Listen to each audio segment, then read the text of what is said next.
On the other side of this, while Gauteng is battling floods, parts of the Northern Cape and Eastern Cape haven't had enough rain to fill dams there for up to 5 years now. Stakeholders met in Gauteng today to discuss how to avoid day zero. Nobesuthu Hejane is on that story. Let's chat to her now. Nobesuthu, good evening. Now, authorities are trying to figure out what to do about this crisis, very opposite from what we're experiencing on this side. Totally opposite. In Gauteng, it's raining, and here it's very dry and hot.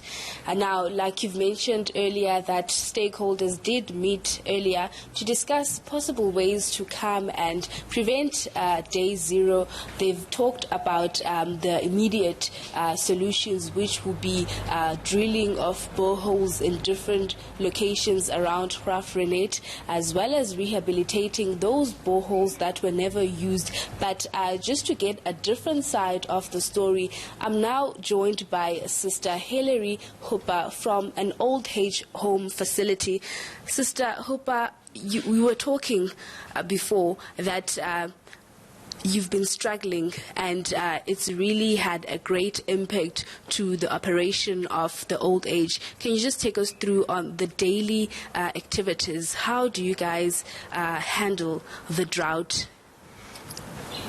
It's a bit difficult because bathing takes time. The water doesn't always run like it should.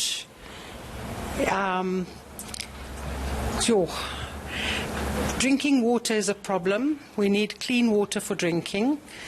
We need food, for preparing food is a problem. And you were talking about the toiletry. That is a major issue here. Can you just also explain to us how is that happening? We try and save water by not always flushing the toilet. But then the old people are like children. They don't want to use a toilet that hasn't been flushed. So they need their toilets flushed. And what are the alternatives? What do you guys do to also try and assist the municipality that is trying to avoid day zero? What do you guys do on a daily basis to ensure that you keep what you have?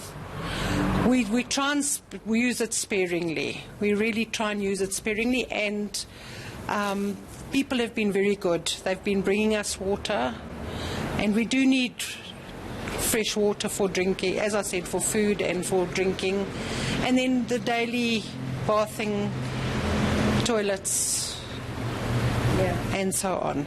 All right. Thank you very much, Sister Hooper.